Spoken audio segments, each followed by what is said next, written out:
Today's September 15th, 2014. We're at the Atlanta History Center in Atlanta, Georgia, and we're honored to have with us today Mr. Douglas Arthur Elleby.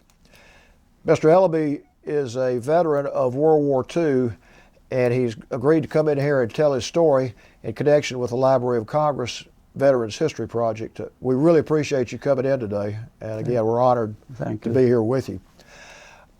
I'm a volunteer with the Atlanta History Center. With me is Tony Hilliard, who's also a volunteer at the History Center, and Sue Verhoff, who is the senior archivist at the History Center. And we're very honored also to have Mr. Elleby's daughter, Darcy Elleby Pino, with us. And Ms. Pino, if you have any questions or comments you want to make during the course of this, feel free to do it. Thank you, I will. Okay. Would you give us your full name and the city where you reside? Yeah, my full name is Douglas Arthur Elleby. Okay. And I was born in Minneapolis, Minnesota on June 21st, 1922. Okay. So I'm now speaking to the past of 72 years ago. Congratulations. Where do you live now? I live now on 3511 Brandywine Road in Kennesaw, Georgia, which is 30144, which is not too far from here. Yeah. Tell us a little bit about your upbringing. As I was born in Minneapolis, and I lived most of my young life in Minneapolis. I went to public schools there from kindergarten through high school. And I went to, if anybody remembers, Jefferson Junior High. That was the middle grade, you might say. Then high school, West High School, which I don't think exists anymore. Not the old building, but the high school itself. And I started at the University of Minnesota right after that, and got a year in before the war actually broke out, and a little bit more. But I was getting really tired of studying, and I was when the current events, were turning so bad, when the Nazis were making such progress in the United States, I was thinking a lot about that. And my parents and I, usually every evening, we would have a smorgasbord, as we would say, fine cut meats and so forth, and talk about the day's news before listening to the 10 o'clock news, which was popular with us at that time. And I told my parents after a while that I was thinking of enlisting. I thought it was going to be more, it should be better to enter early, get started, rather than wait to be called. And that's what I did. I went over to Fort Snelling one day. Fort Snelling is at the border, more or less, of St. Paul and Minneapolis, and told I wanted to enlist. And they said, well, come back in about 3 days, which I did. And then they signed me in, and I became enlisted. And when was that? Yes. What do you remember? It was going to be, as far as I knew, it was Air Force. Okay. Air Force. And according to your Not records, Force, I should say, Air Corps. Okay. We were different at that age, And this was late 1942. And this was 1941, December 41. Yeah, December 18th, 1941. Okay. 11 days after Pearl Harbor. And the Pearl Harbor day, of course, was really upsetting. And I was at home. It was a Sunday, I believe. And I listened to all of the reporting going on at that moment. And I think my parents never objected to my wanting to enlist. They agreed with me and my arguments, for that entrance, and thought that it was probably the wisest thing that could be done at that time. And I thought so, and Of course, I was worried. To go into the military was pretty scary. And I was young. I was only 19 at that moment. But I didn't worry. I went over there, signed up, and got going. And I didn't have to, they said, go home, afterwards. And I didn't have to worry for a few days. They said, come back on such and such a day, and then we'll start the training. I want to ask you a question about Pearl Harbor. Do you remember where you were when Pearl Harbor was attacked and what your reaction was? Yes, I was at home when I got the news. And of course it was terrible, really. I couldn't believe it at first.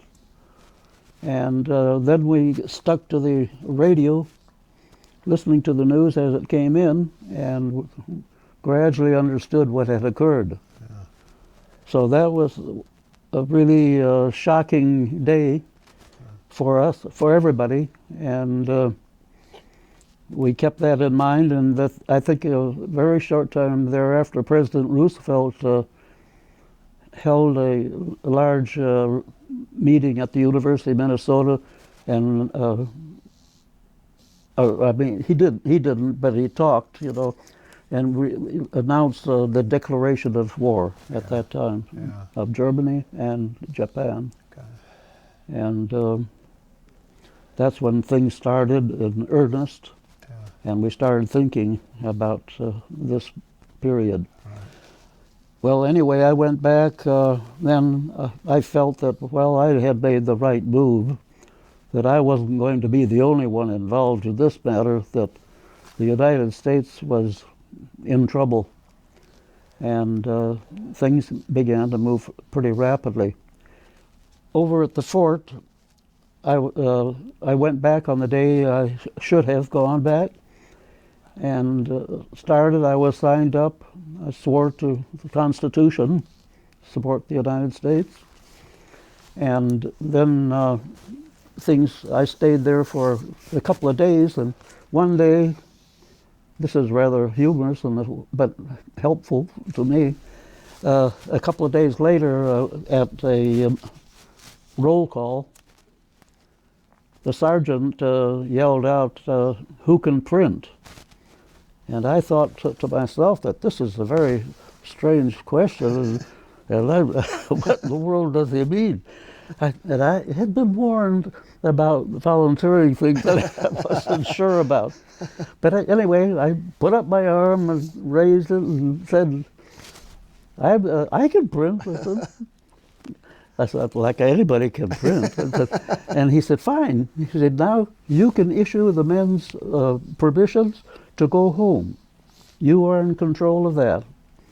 So suddenly my position was elevated rapidly, and I was more popular. People began to know who I was. So that was really my beginning, and it was enjoyable, and I had a good time, and I worked with the men. The men were nice. Everybody was pretty polite at that time. We Norwegians and Germans there we get along.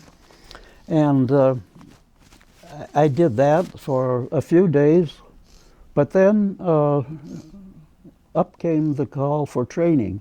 The training in Fort Snelling was minimal because I wasn't going to be trained there, and got shots and everything. And in this case, when I saw those great big men, Norwegians and strong, and from our state, they get a shot and down they fell. So I thought, well, I don't have to worry so much, So it was another victory. Small but great. You got off to a good start, didn't you? Yes. Well, a few days later, I was sent to Texas for training. It was a long train ride, but interesting, because I had never been through that territory before. I really hadn't traveled that much in the United States. I had been to England with my mother and my brother and I went with her when my father died. My father died very young, and he fought in World War I. I shouldn't say fought really. He was in the quartermaster, but he was sent to France. He was there. One of his brothers was sent and was in several of the French battles, the Marne and so forth. There, so Wow. we do have that in the family, and both came back alive. But my father didn't live very long, and he died. But he used to work for. At his young age, he was as I recall, a manager of a national tea grocery store. I don't know if you've ever heard that in your past, but that used to be a well-known grocery store chain in Minnesota at that time. Well, a short time later, my mother remarried. So my other father was of Danish origin. And he was a photographer, and he taught me much of that. I'm not the good one. My daughter here is the good photographer. But anyway, I used to work with him, and I would make Christmas money, and that was my background there. Yeah. You know, and had a good time. So the war began. And I was stationed in first in, what was it? I have to remember the Sheppard Field, Wichita Falls, Texas. That was a large base there, and I was sent there for training. That's where I received my first training. And it was arduous, it was difficult, it was cold and windy. But I did pretty well. I could walk fast. I walked an awful lot when I was young. Yeah. We had lakes to walk around in Minneapolis and parks. And so that wasn't very difficult for me. And oftentimes some of my buddies there weren't too happy and complained because I said, Elleby, walk a little slower, you know, and they were telling me to be, you know, more considerate during the days, you know. But that came up and it all passed out very well. I was there in Sheppard Field, let's see, for maybe, I think it was about 3 months' time. And then they asked questions and we went through that. Many questions, what do you want to do? What are you interested in? And so forth. And I told them that I had two things in mind. I'd like to be a pilot, and or I'd like to be in weather. And well, first of all, they said, how old are you? I told them, they said, you can't be a pilot. You know, I was too young. You say you have to wait a year and a half or so before you qualify for that, to even enter. So I said, well, then I would like to go to the meteorology school. And they did send me to the second mapping up in Parker's, what was it again? Parker's, I forget some of the names, don't forget. That's a long time ago. Phelps Field in Parkwater, Washington. Okay. It's close to Spokane. Okay.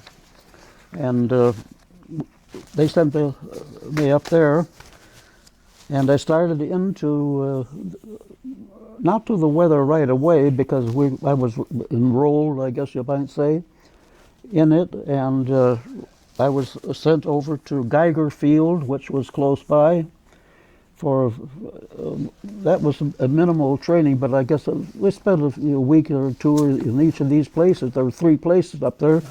One more, Fort George Wright, also in the same area where I was sent.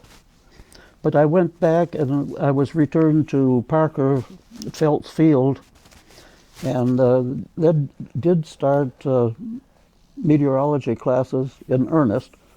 And there we started with, if you're familiar with plotting, map plotting. Yeah. and because that's quite an operation by itself. And it was new to all of us. We were all about 35 men in that, and we worked on those things for several weeks, really, before we could plot a map, let's say, in a couple of hours or less. And you had never had any experience doing this before? Never any experience in this at all. The only thing I knew about weather was Minnesota's weather. And it was very interesting. I liked the plotting. You took that off teletype. We would get the teletype messages with the information and of each station, and you had to plot the entire United States on a map. There were about this time. There was a regular map used by the weather stations, and I found it very interesting, and we had a good group of people. They were pretty good at it too, and we stuck to that for a few weeks until all of us could really plot the map rapidly before beginning assignments in forecasting and noting how the weather moves. And we had to study trigonometry. We used that a lot in plotting the movement of air masses and so forth. I've forgotten most of that now, but... Did you ever have trigonometry before in school? Pardon? Had you ever taken a trigonometry course before?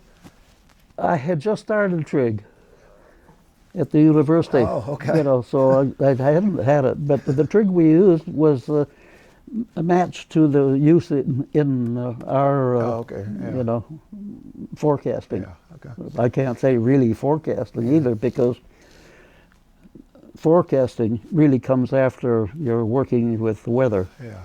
And it's the bit more difficult, where you begin to write the forecast and of what's going to happen, and where you usually were wrong. But we also devised a game there that we had a time with St. Louis, because St. Louis used to have a lot of smoke, and this was more or less winter time. Yeah. And we would bet to see how much smoke, or if smoke would occur, and things like that, which really kept us interested. But we had good trainers. Most of the first professors, I call them, were really officers in the Air Force, and they gave us our lessons, and they were a couple of very nice men, I remember. They helped us. They were sympathetic to our stumblings, because none of us knew anything about it. But we did get along, and this kept up we went several months to weather school. In the meantime, though, they would change the name of our second mapping to second, what was it, something else. They were always changing the names, it seems. Gargerfield, Feltsfield Parkwater, Fort George Wright. We were placed on detached service with the weather section of the Second Air Force, okay. Headquarters and Headquarters Squadron, because this was the Second Air Force undertaking. What happened, a lot of us, I could go to this, not long after we were studying this, we were all beginning to think, well, how are we going to, get promoted and do this and do that and so forth. But because it was Second Air Force, and it wasn't really recognized by the military and the government yet. And I think it really stemmed from some of the Second Air Force leaders who were thinking they wanted to get good weathermen out as soon as they could. Yeah. Because we did have planes, and the second mapping squadron mapped, as I understand it, most of Alaska. We had P-38s in those days that were doing that coverage. So it was very important, that we be successful. And we studied for several months, And finally, most of us were passed. I think everybody just about passed it because they took time to make sure they got through our heads. And we did, and we all thought that we were promised. They said, "Oh, you'll be staff sergeants, when you come out." Well, we looked around. There was nothing in sight. None of us were promoted right away. So I think I was still private then, but I did get my corporal. They sent me a little promotion, and I think the rest of them had that too. That was about it for the time being. But anyway, this went on for some time, but because we would be off and on at Geiger Field or at headquarters, in the 2nd Air Force, Fort George Wright. And those places we started to be able to write a little bit and prepare forecast, not real forecast, not enough, but we did start there. And let's see, something did occur that I can't remember very well, but I started, let's see, charged again at headquarters, placed on detached service. We were moved around. I noted here some good marks. I have them in those letters, so yeah. I know I did all right. And then I did pass and began, but then I have here, I began thinking about OCS, excuse me, Officer Candidate School, and also about flying, but I did ask again if I could. They said, no, you haven't reached the proper age. And so I thought, well, I'll make an application for officers training. And I did, and I had to go through several questioning periods with the board of officers, and I did do okay, and they authorized my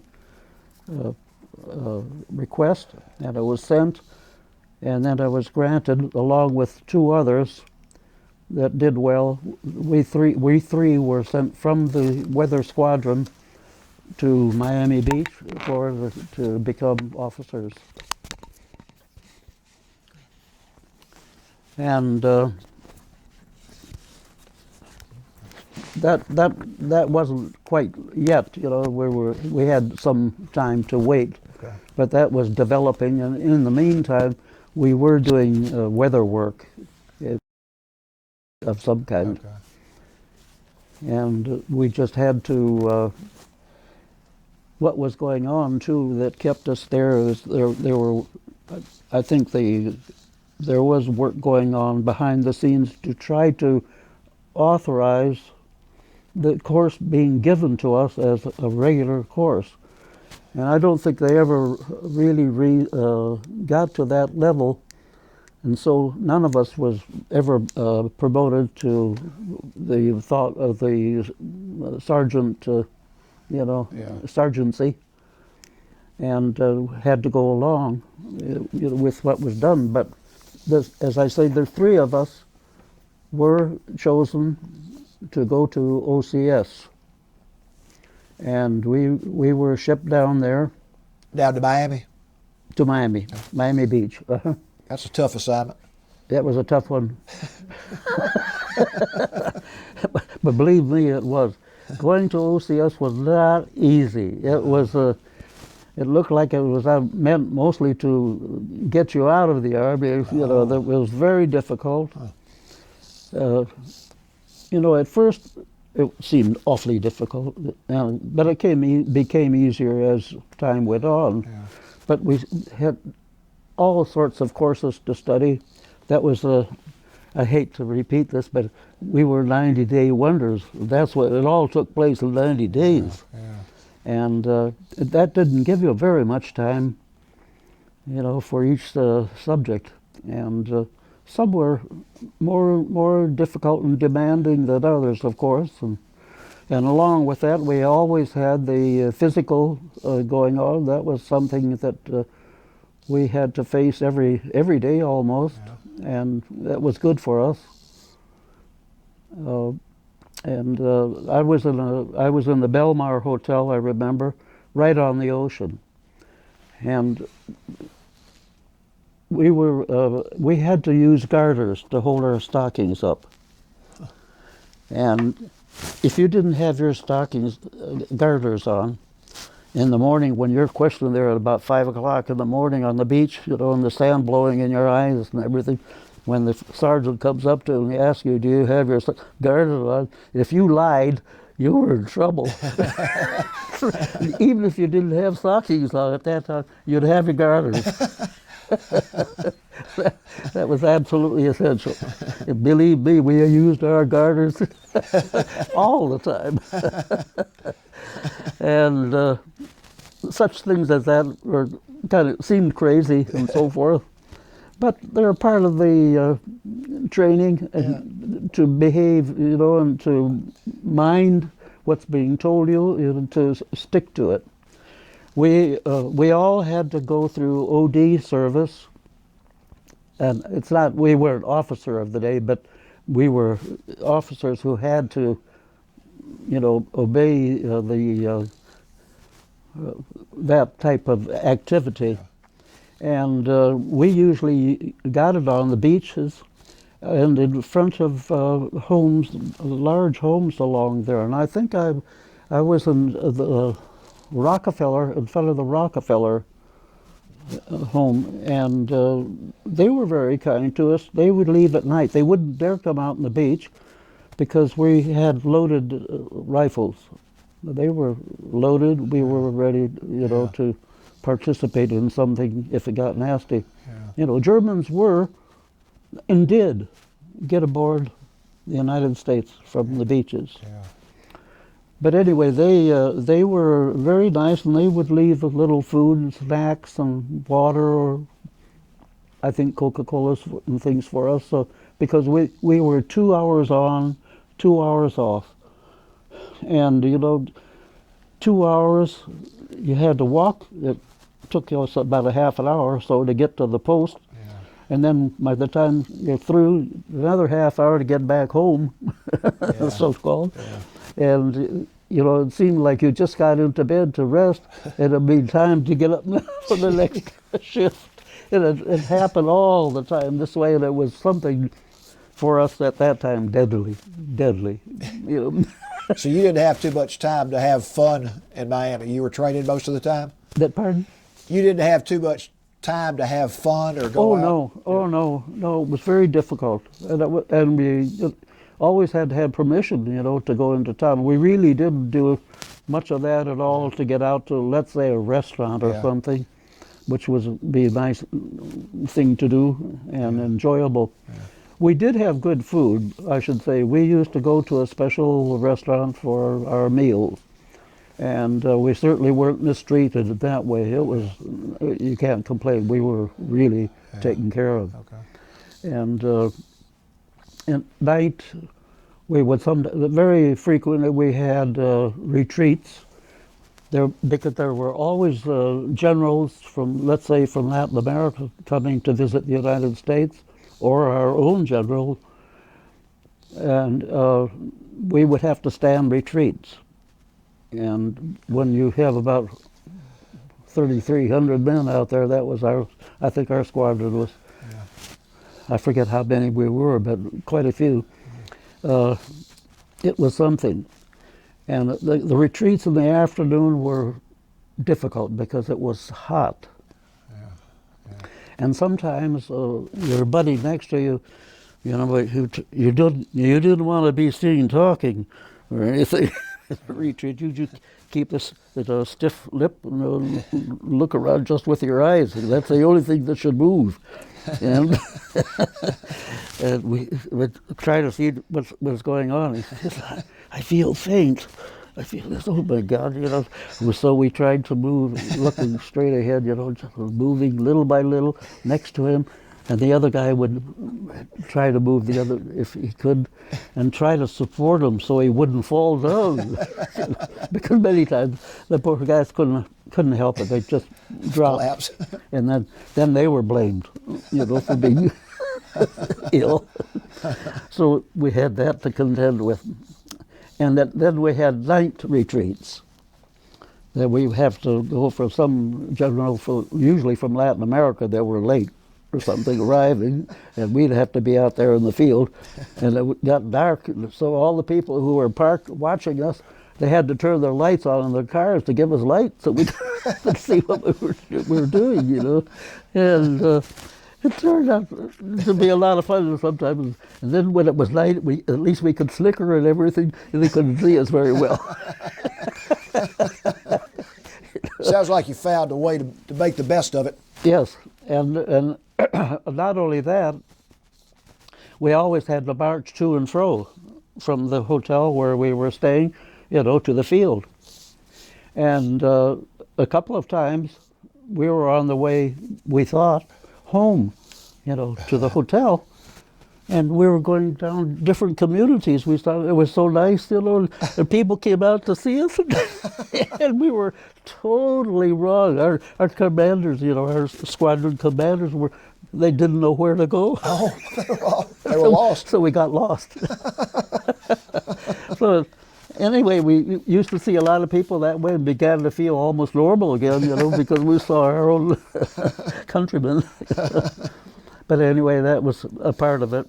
And the whole learning system over there in the OCS was difficult.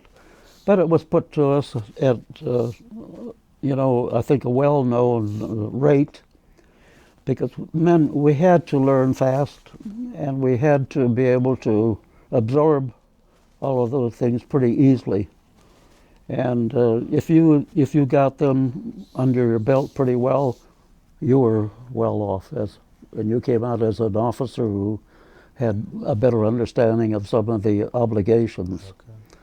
And that did occur. When the final parades came, we felt pretty good that we had accomplished what we were supposed to. Pretty good, and felt that we had earned that bar, that little gold bar. Now, after you got out of OCS, did you get your first assignment to go somewhere else? No, I got the first. What happened with us? We three who were sent down there were taken out and sent back. Oh, okay. And they said one of the things that would happen now, that we would probably be able to forecast for a general. There were 3 generals out there, and we did. Our reporting and the work there became more important for us because we had to be more careful, and we didn't have the full amount of experience yet to forecast. And that was an objective that I think each of us did have. We wanted to. The next step really was going to apply for the forecasting school. I think it was in Chanute, Illinois, where the tough one existed. That's for the real forecasting. Okay.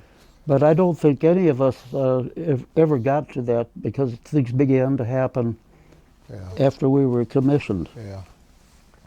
And let's see, I wrote for, I suppose, a couple of months there. You had all shifts, graveyard and afternoon and morning shifts. We worked like regular weathermen. So you were actually analyzing the weather and predicting what would happen Yeah, next? yes. Okay. But it wasn't used so much. But it was used by the generals, and we wrote for them. And this had been going on about, as I say, about 3 months, I believe, something like that.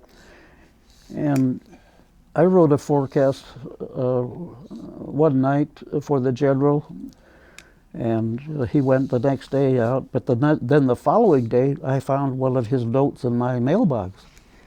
And he said, Lieutenant, the next time you write a forecast, please be more careful. I ran into icing at 15,000. Well, in those days, what equipment did we have? We only had radio observations. Yeah. And it was hard to calculate. We could have tried to calculate, but you might have said, be careful of icing. Yeah. But you didn't know, and you make a threat, let's say, like that, and it doesn't happen, and then they'll say the same thing, to be careful what you report. And so I thought, this is getting to be unbearable. So I did ask for combat. I went and asked for combat. Okay. And they said, okay, Mr. Elleby, we'll get in touch with you later. About 3 weeks later, they called me up. They said, get your summers. I said, summers? Yeah, summers.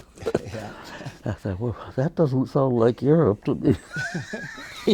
That's what I was hoping to get. Well, I got a paper, and it was we're sending you to Davis Mountain in Arizona, I think that was Davis Mountain Airfield. And we went over there, but I was only over there for about just a few days. And then they sent another message, continue down to New Orleans, Louisiana. And that was, well, I knew there were boats there that leave, And I got down there with another bomb squadron, and all of us were scheduled to leave from there. Now, what unit were you with at the time? Were you with a particular unit? No, I was with a very general on the retirement. My release. There it says it was a sort of a detachment. Oh, okay. 2136 something. I got you. Yeah. No, we were in a pool, Okay. so to speak. They could send us to any place they wanted.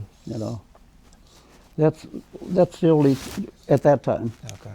And So you got on a ship down there? yes, Okay. and finally it took I think we were there almost a month. I forget the timing, but we were there a long time. I established a friendship with one of the bomber navigators. We were very good. He was from Upper Michigan, and he was doing very well. And he explained. We talked a lot about navigation with him, and we had a good time on the boat. He was a very intelligent person, and we had a lot of fun together. We used to go out to eat a lot in New Orleans. You have Arno's and the Court of Two Sisters in those days, and a lot of very nice places to eat. Those places are still there too.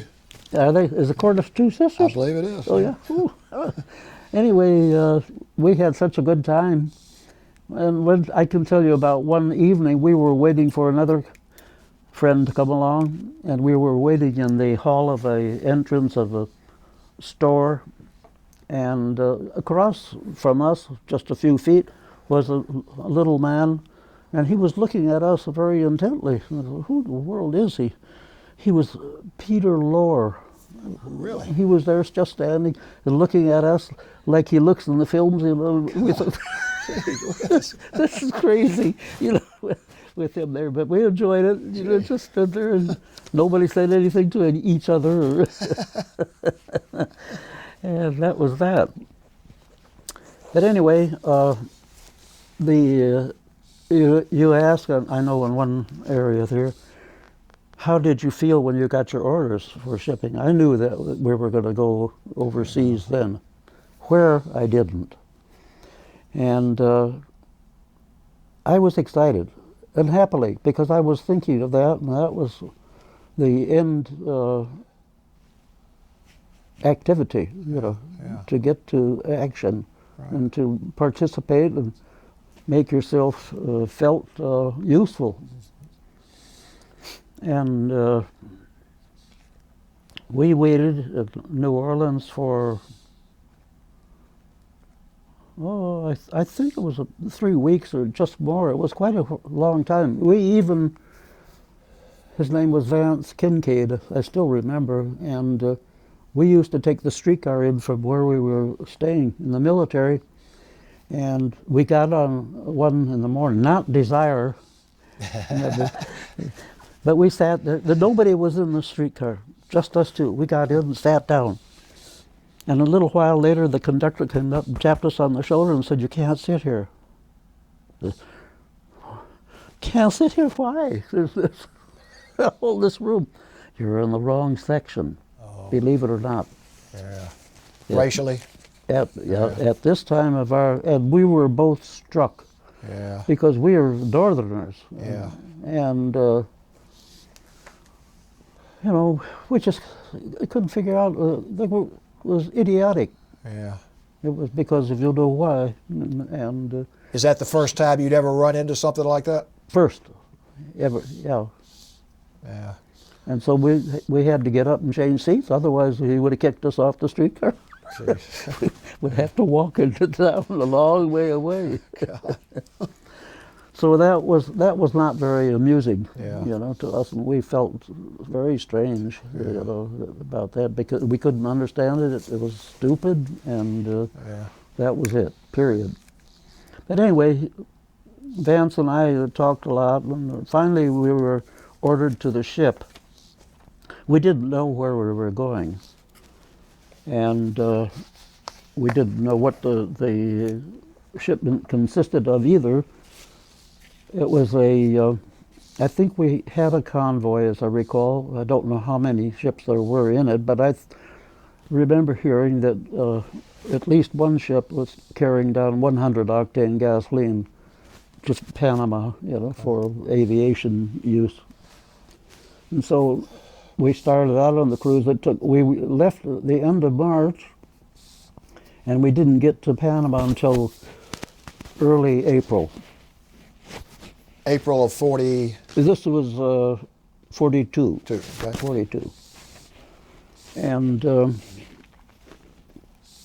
all the time we were on ship and on board, we had practices, for abandoning and so forth. And there was a lot of talk about subs. The submarines were in the Gulf, and we were constantly, I don't think we were worried, but there was nothing in the back of our heads, thinking, hoping that we wouldn't run into any until we got to Panama, maybe. And one day, I remember hearing shots, but I think it was just practice, really. I don't think we did encounter. We had a safe flight, shipping, ride, and the treatment on shipboard was very nice. We had very good food, much as good.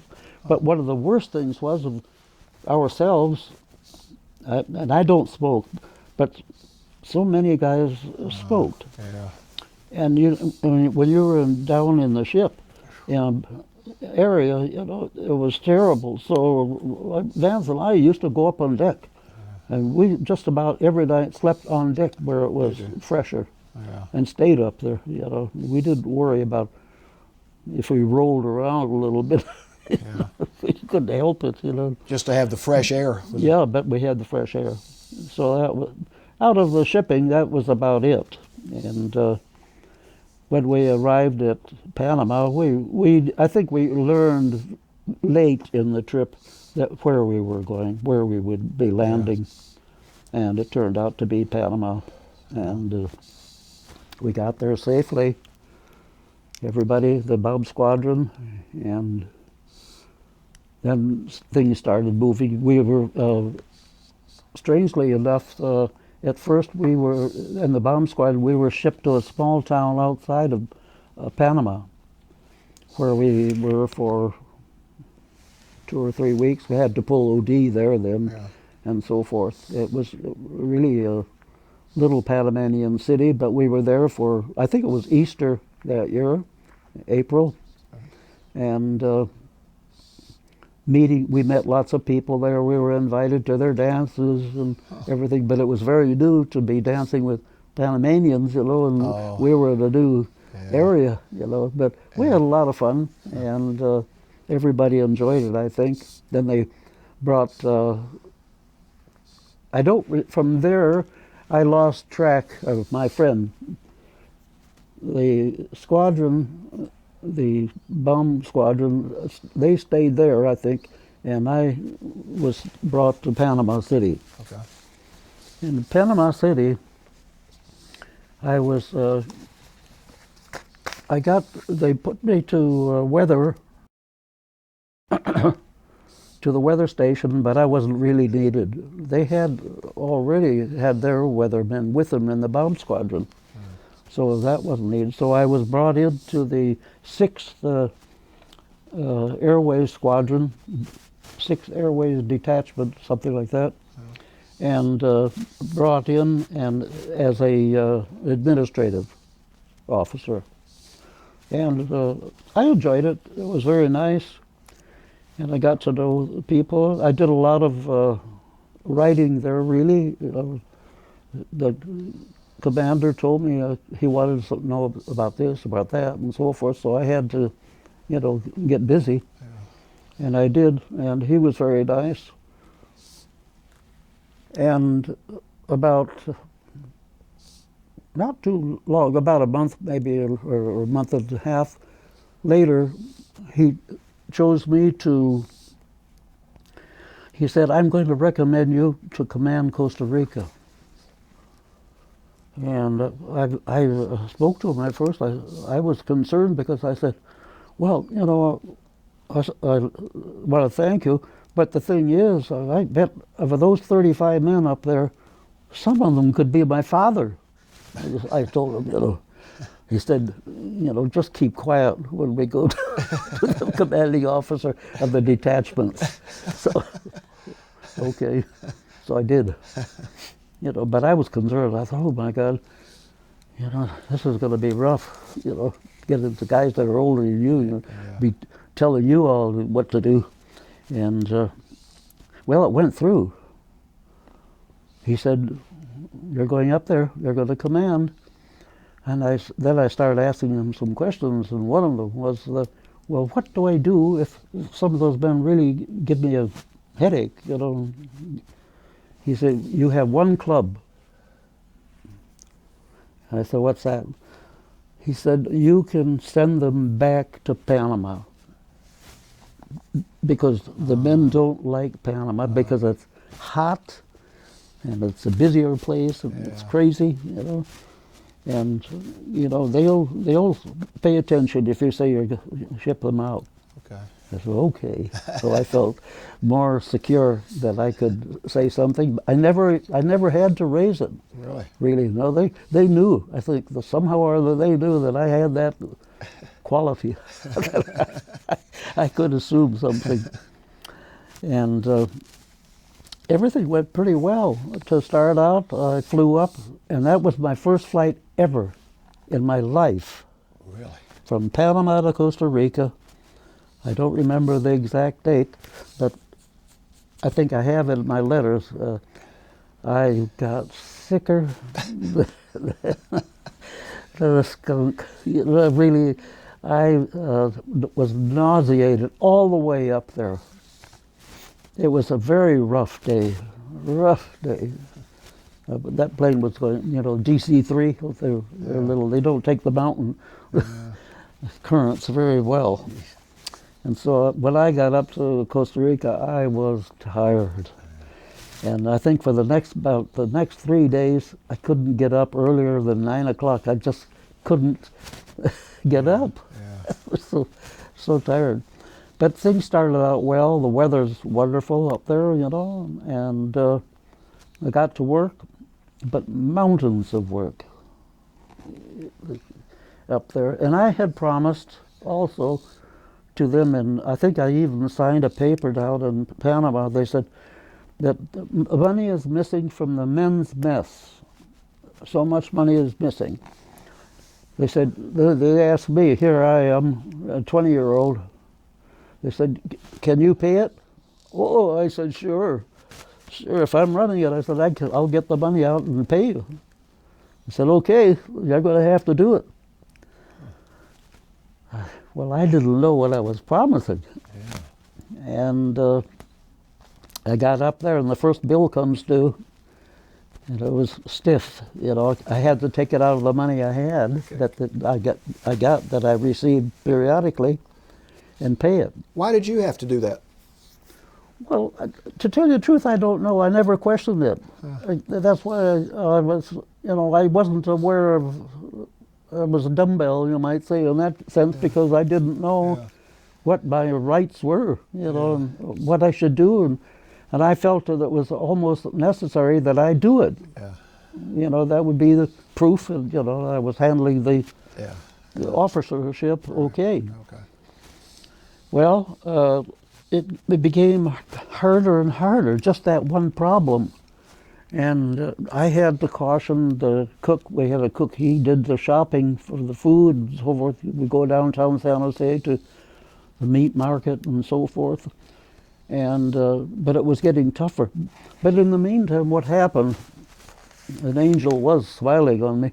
I met one of the leaders and workers of the Pan American Highway. Oh, yeah. And unbeknownst to me, the Pan American Highway had been there a long time before I got there. And it seemed that some of the work they were doing was going to be discontinued. So I met this gentleman at that time, and we talked. We became fast friends. And in one of the conversations we had, I told him about my problems with the food problem. I said I was having a tough time, watching that, and I didn't know what's going to happen. And he told me, he said, well, I'll help you. Oh, thank you. He said, one day you send up your 2.5-ton truck, and I'll load it. I'll declare some food non-edible. He declared the big truck. It was full, brimming with number 10 cans of different fruits, and vegetables, and everything else, and sent it down to me. We stored that, and we had enough to get through. We made it all the way through for about 2 months of that food he sent us. He was a good friend. Oh, boy, that took me after that. I was done. I suppose they tried to figure out how I paid it. I never told them. Good move. But that was done. But that was one of the first big things that occurred there. Yeah. And but the work itself was interesting, and we had to depend, I should say, on some of the mechanical things. We had to depend on more or less a weekly airplane coming up to bring the mail to us, plus the official mail. And they came there, usually men from all units down in Panama wanted to visit Costa Rica. And the weekend was the time to do it. Yeah. So you'd be surprised how many airplanes I would have at our parking lot, just on our part. Yeah. Sometimes it was loaded, and that means about 15 airplanes, something like that, and all different types. B-25s, C-45s, VC-3s, you name it, they were there. And if a general was in the group, if it happens that some general would be visiting that weekend, well, they had to make sure that the general's airplane was in such a position that he could get out quickly. No ifs, buts, or ands. Get that plane ready. full of gas, checked, and in a parking area that would allow him to get to the takeoff right away. So there was always something to do. Even with that, there was that our men, that was a big part of the group, because we had the repairmen, you know, and they had to take care of all the planes, and we had 2 P-40s, which would go up daily and into the oceans, over both oceans. But once in Costa Rica, when you're up so many feet, you know, you'll see both oceans. And they patrolled for submarines. And what specifically were your responsibilities in connection with meteorology and the weather while you were there? Up there with weather? Yeah. Really not much. Okay. Because we were fed weather data. Okay. And we could check it, we could see it.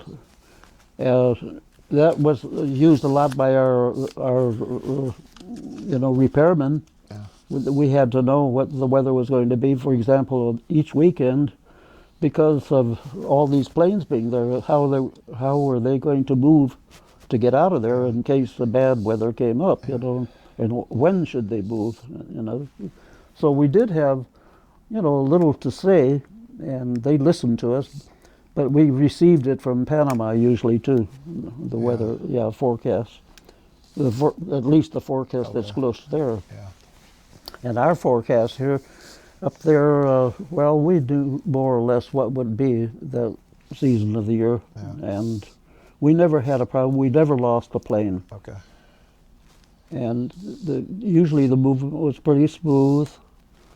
And this happened every single weekend, most except the very rainy period in Costa Rica, which occurs October and November. Okay. Now, how long were you there before you went to the Galapagos?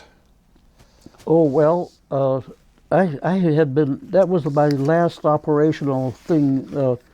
I was in Costa Rica until 1944, late 44. I spent a year and 2 months there. Okay. I had the longest command of any officer. And on August 27th, I remember this date because I've read it a couple of times now, you know. Yeah. I said, I've got to remember this.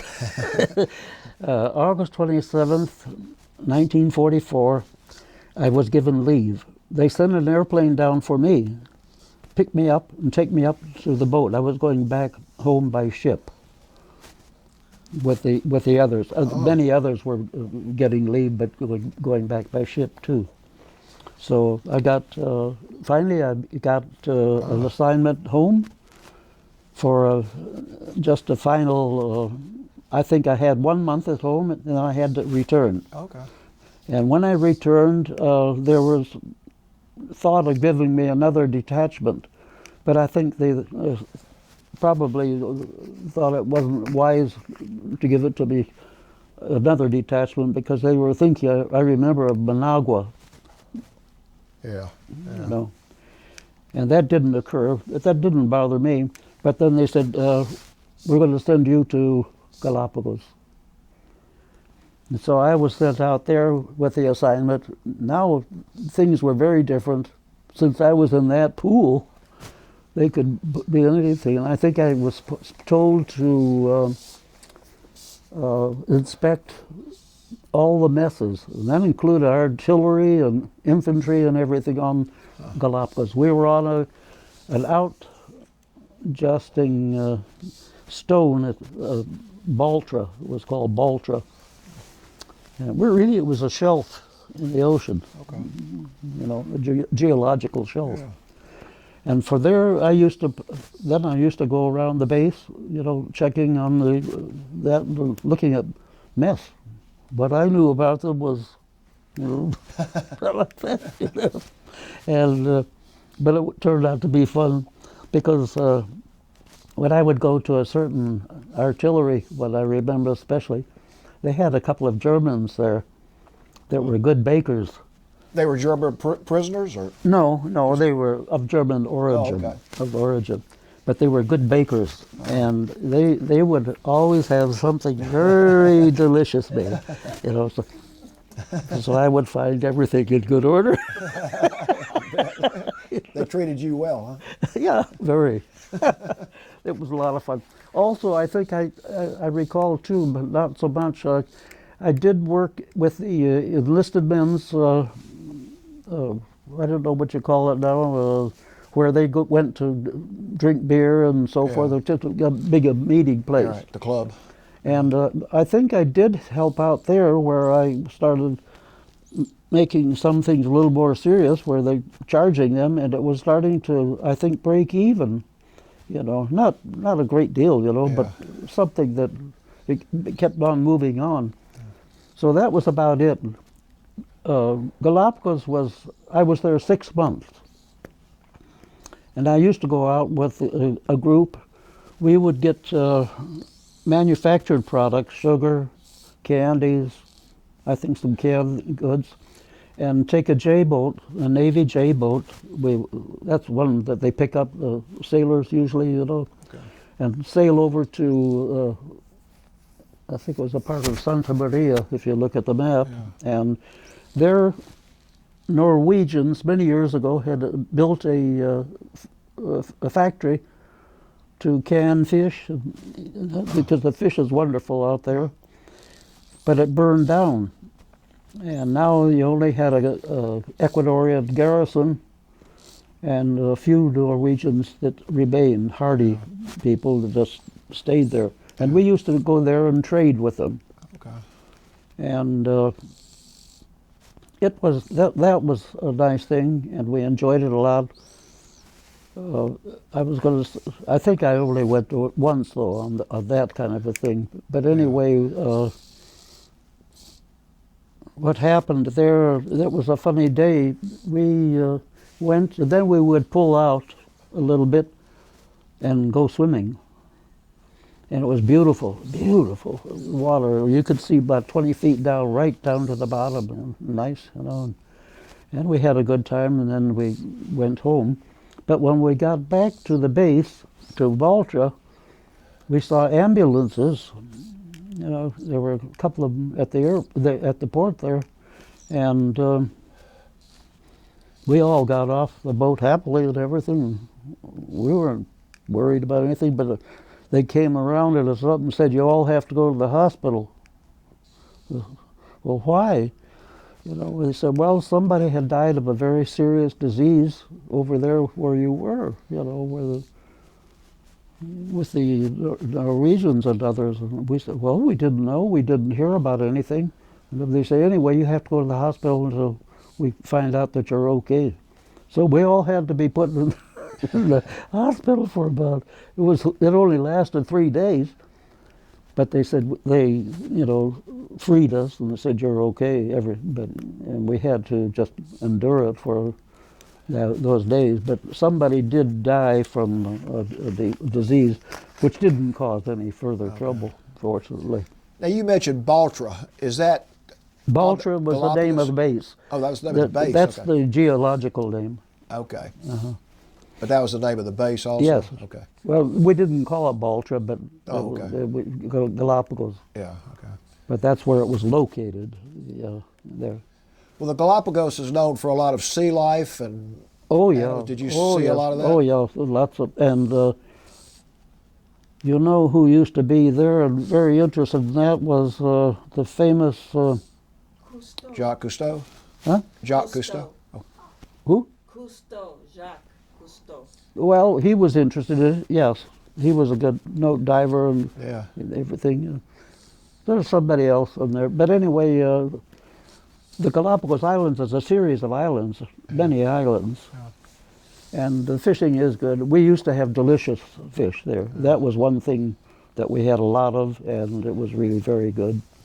And on Baltra, though, the only animal life seemed to be iguanas and goats. And it was funny, they would have a truck that was going around, you know, you could hop on and get a ride instead of walking all over. And if you waited too long, usually there was a goat there. We used to call him a mad goat because he would butt people trying to go up the ladder to the, get into the truck. He was a constant worry. So that was one of the funny things there, But lots of goats. But it's very beautiful. Yeah. The water, the ocean, everything was very nice. The weather is in a very short. It's a very deserty, sandy. But in a couple of weeks, when it rains a little bit, it becomes beautiful, green and nice. And most of the men, I think everybody enjoyed it pretty well, Where did you go after that? Then I was brought back to Panama. Okay. And that was really the final stay because I had earned, in World War II, points were important. Yeah. And I had ended up, I think it was 32 points or something. And they said, home you go. So I was only there a short time, and on points, I went home. I returned home. I had to return to be an officer for about 35 men or something like that. I think I accompanied, especially just to make sure they got back. Yeah. And we were brought up to Wisconsin. Let me ask you a couple more questions about your assignments. When you were in Costa Rica and Panama, the Galapagos, did you have any contact with the local people? Yes, I had a lot of contact, really. I knew many people. For example, one of the first people I met was a dentist who had studied at Harvard, who used to come out to our base a lot, and he liked to be in our little PX, having beers with the men, and he got acquainted with us. Yeah. He liked being with Americans, and we became very fast friends. And we got together a lot. Yeah. And actually, he used to tell me, he said, come to my office every Friday and I'll clean your teeth. Wow. And for several weeks he did. He cleaned my teeth every single week. He said, now you don't have to brush your teeth. I'm going to clean. That was Papi Camrio. And he graduated from Harvard in dentistry. Gosh. He was married to a very beautiful woman, and she was a daughter of a Colombian there, and they had one child. And he bought a new, I remember, Ford. I forget which model it was, but it was brand new. And he told me, he said, you can have it and use it anytime you want. Wow. So I did, and not only that, but I had generals visit. And I used to take them in that car. And they enjoyed that better than my old military staff car. I'll bet they did. Yeah.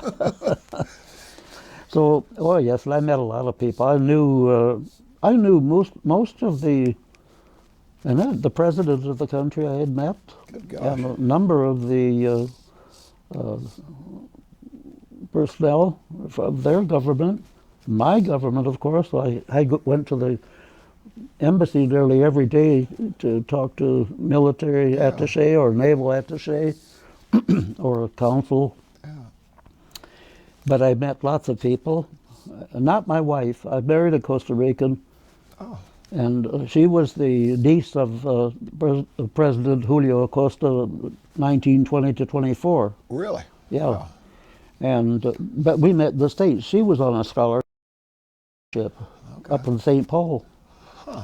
And we got together there. But I did meet a lot. Yeah. Met a lot of people. What were they saying about the war? The war wasn't really being fought there, but what was their attitude? With the war, well, the people knew we were there to, do certain things. And one of the important ones that I mentioned was that when our airplanes, our fighters, would go up every morning, and they would have a certain area they would patrol, looking, see if there are any lurking submarines or anything. Yeah. So you were protecting them in a way.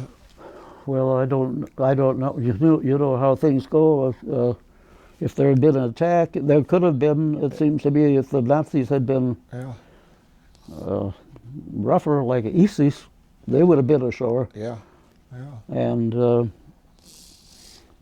done something. The Germans, I was there when I first arrived, shortly afterwards. I think it was about next week. Braniff Airways, if you remember that, took away the last Germans, Costa Rican Germans, up to Texas. Is that right? Yes, because there were some people there that were very German and didn't agree with us. And they used to communicate somehow with submarines, they say. Really? I think we located something, So that was going on before I got there. This was the last load, and I know it went up by Braniff. That was it. That's interesting. Yeah. Oh, yeah, Costa Rica, there were a lot of Germans there. I don't know how many were shipped up, but there were. Wow. There were. And when I got up to Wisconsin, I don't know where these Germans came from, but there were a lot. They all had nice, heavy overcoats, I think, which we gave them. And we all went up in our summers. Oh. And it was cold and mean. Cold and mean. And we didn't get any coats. I had to go home that way. I had to take the train again, from Wisconsin, or McCoy with Wisconsin, I think it was, to Minneapolis. So you had a certain number of points that theoretically could cause you to be released. So what happened from that point when you left Panama? Well, okay, I got the points, and they said I was eligible now to leave, and I could leave on the next boat that was going, apparently. I think it was. Maybe it wasn't the next one, because I think it was constantly going. It was a Panamanian American ship. They carried equipment and so forth back and forth to the workers of the canal. Okay. And I don't know if it was the first or whatever, but we were one of the trips going to go up with that one. And maybe it wasn't even that one at that time. I'm not sure about that one. So where did that take you? Where did you go from that point? From that point, I went to, where did I land? I think it was it New Orleans? To tell you the truth, I can't remember. But you came back to the States? Yeah, they took us back to the States. Okay. Yeah. Now what happened then? From then, I had to, I think it was New Orleans again, and we took the train up north to Wisconsin. Okay. I had to take them to McCoy to be discharged. Okay. And that's what my honorable discharge shows. Yeah. From there. Now, where were you, or what location were you in when the Japanese surrendered? When we dropped the bombs on Japan and they surrendered? Were you back in the States then? Or? No. Or were you in I think I was on Galapagos Island at that time. How did you hear about that, and what was the feeling of everybody? Well, they get it by radio. We have radio communications there on the base, and we got it. And that night we celebrated. And I think I did smoke a cigar. I don't smoke, but I had a cigar, and I was very sick the next morning. But I celebrated. That was there. Good. And then on Europe, I was in Rio Hato. H-A-T-O, Hato. Okay. And that's where we had bombers. We had the B-24s there. Now, was that in... That's Panama. That's Panama. Okay. That's a coastal city in Panama. Okay. So after you got back to the States, what happened then? You were released from the service? Yes, I was. Went to McCoy, and I can't. Now these are things I didn't write about or anything. So I don't remember if I stayed there a day or two. I think I had to wait for my, Right. Okay. you know, certificates. Okay. And then I just took the train home. Okay. And my dad, mother met me at the depot there, and that was it. Wow. End of the war. Well, tell us a little bit about the rest of your life after the war. Just your family, the number of children, and what you did. And just a little bit about that. Yeah, after the war, right away, I went to finish at the university. I did finish. I graduated in August 1949, I think. Yeah. And then I was looking, let's see, for a job, but somehow, no, and I think it was 48 or something. I went to Costa Rica. I got married in 46. Okay. And Wita's father was dying in Costa Rica about 2 years later. So I said, I'll take you home. And we had 2 children at that time. Okay. And so we went to Costa Rica. And I asked them if I could. I was still going to the university. And I remembered. And I asked them, but the revolution broke out in Costa Rica at that time. Yeah. And so I called and asked if I could get permission to switch from the university. I was going to go to the University of Costa Rica. I made that arrangement. Okay. But then that was closed. The university closed. So I called and asked, could I transfer to a business school? There was a very good business school. I thought, well, I'll do that to keep busy. Yeah. And they gave me permission. So I started right away. And I studied business. I learned typing, you know, and bookkeeping, all in Spanish. I learned it. Yeah, in Spanish. Yeah. I learned in 5 months, everything. Good gosh. And then I told Weeks, I said, that's a nickname. I better get back to the States and start looking around for a real job with the children. Yeah. And I did. And it was very difficult at first. I got a job with Powers department store. It was a very nice department store in Minneapolis. I was a section manager.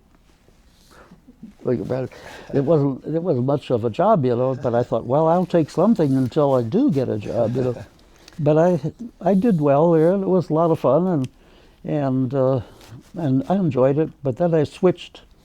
I got a job at Firestone, and I worked first of all. Well, let's see, where was I? Yeah, well, I was in their store services.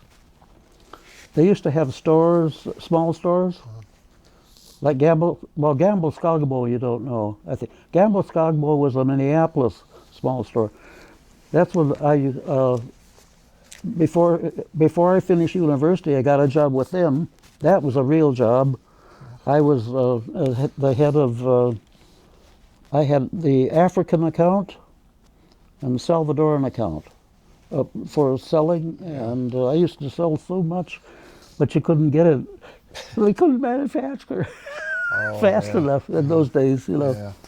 But I did, and I stayed with them until I thought I'd better leave. Then I did get a job with Firestone, and I was doing very well. And then I had made an application to the, at that time it was the Department of State, you know, to go with them. And that came through.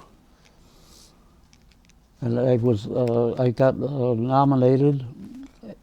Well, I should say, first of all, it wasn't for official. It was for the binational cultural centers. Okay. That wasn't, you weren't an officer then. Yeah. But I accepted that and went to, I was sent to Brazil. And I spent about 1950.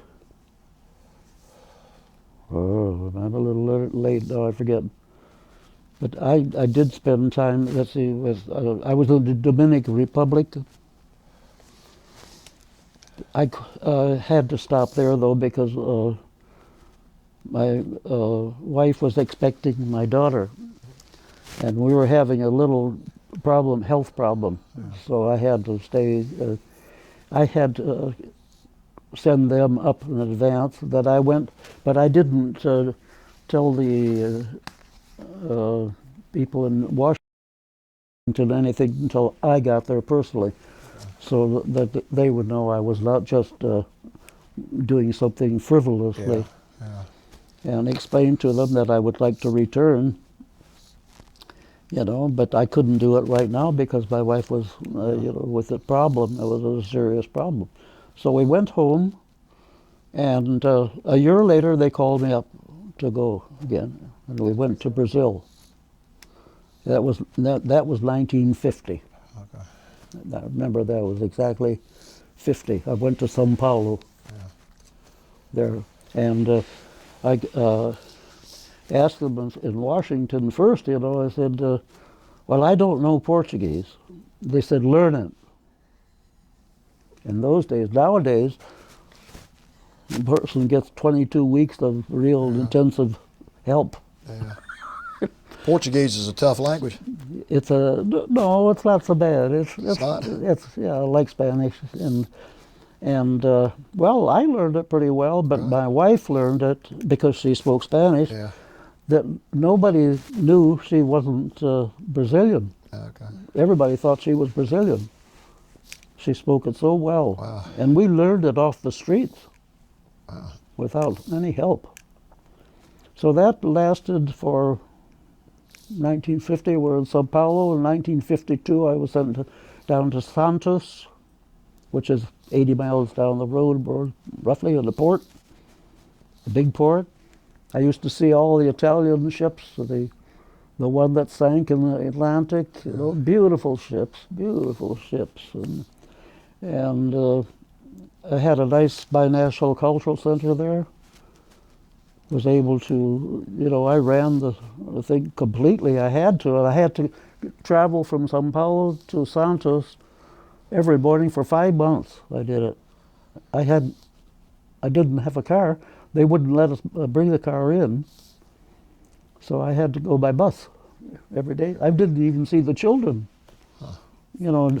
sometimes during the week because they were sleeping when I would get back.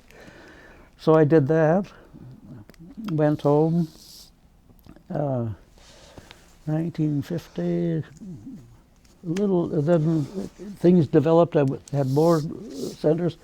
In 1959, I think it was, I took the exams, and I passed them to become an officer. I did, and I was assigned the public affairs position in Recife, Brazil.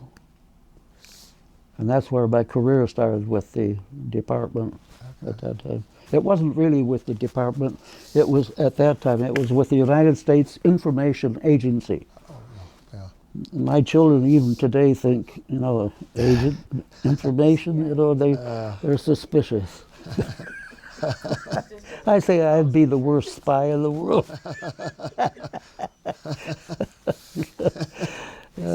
Anyway, that's what happened. So I had a career, and I just retired in, don't laugh, in 1968.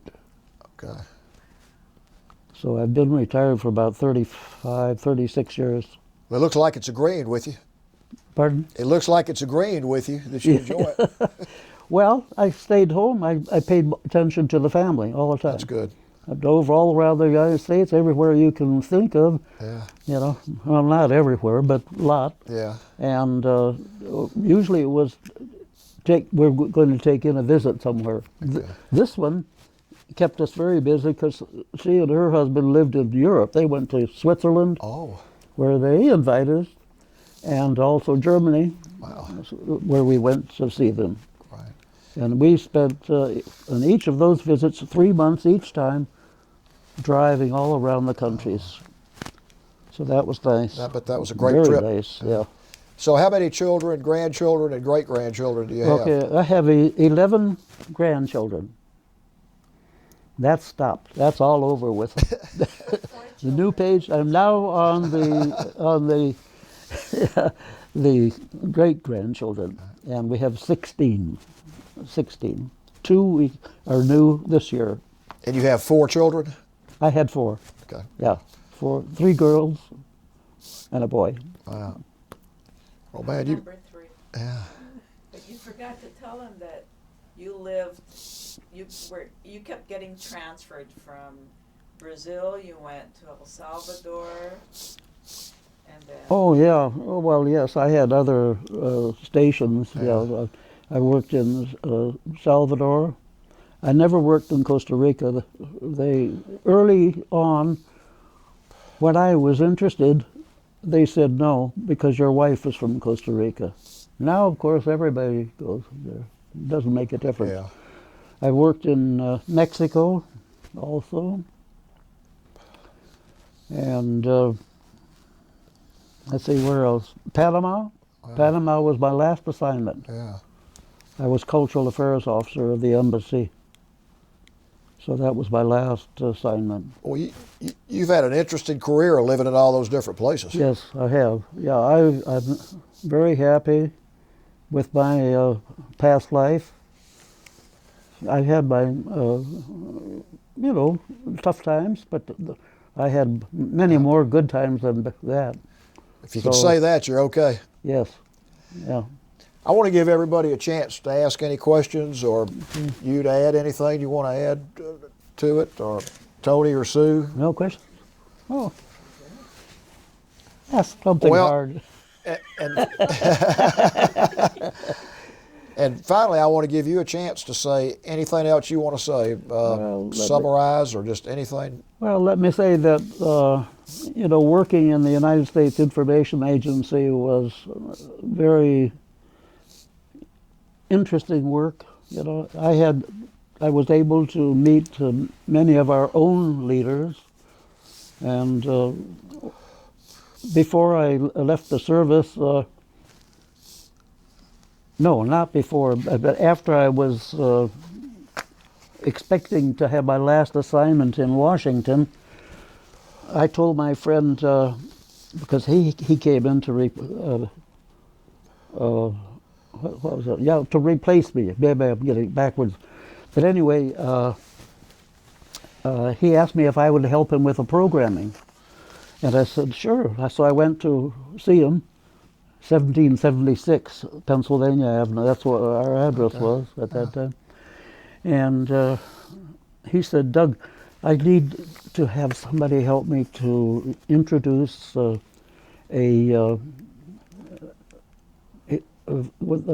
what's the big magazine in Brazil? No, I forget. Manchete. Yeah, Manchete. One of the big people from there, one of the editors and so forth, would you make a program for them? So I did. And they accepted it. And one aspect, I won't take you through the whole program, I'll take it with the best one, the immediate. I took him to meet the president, Kennedy. Wow, is that right? Yes, and they all included that. They wanted him to meet him, so I did. I took him.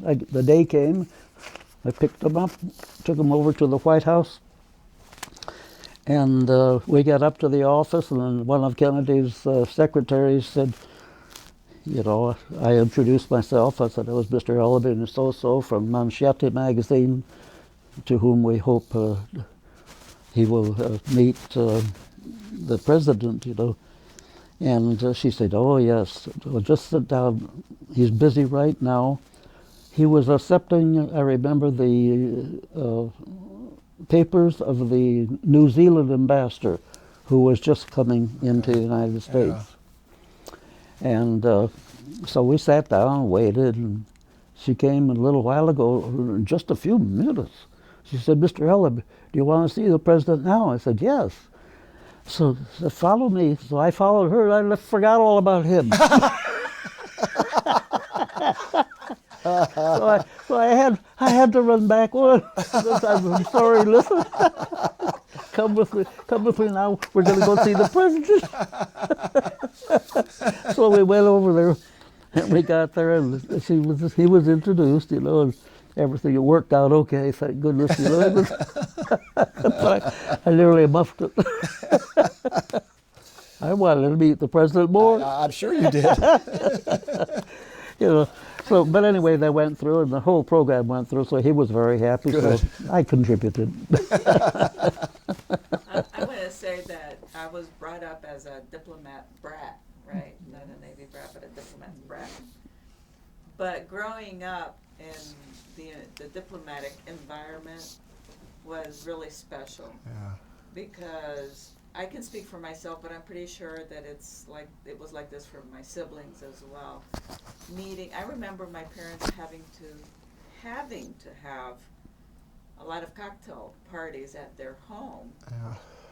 representing the United States in these foreign countries, to where a bunch of diplomats and ambassadors from different countries all over the world would come over. These were important people, but as a child, 10 years old, what did I really understand of their importance? That's the nice thing about being a kid. You don't have all those hang-ups.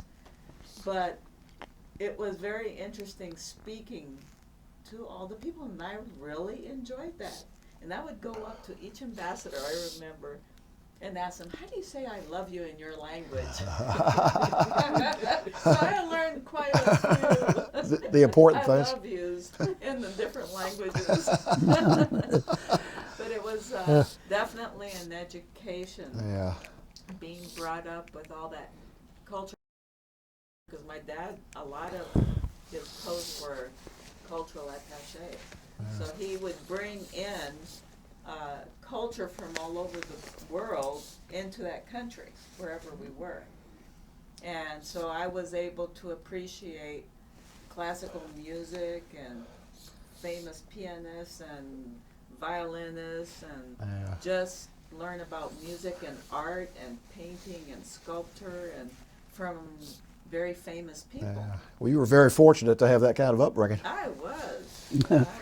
I should add, though, that all of this work really helped me for my next step, for the next career, because in Costa Rica, I was meeting all of these people, and I was doing similar things that I did later. And because I was meeting all of the big people and our people that came down, and it was there was a Major Glusker. He was written up in Time magazine.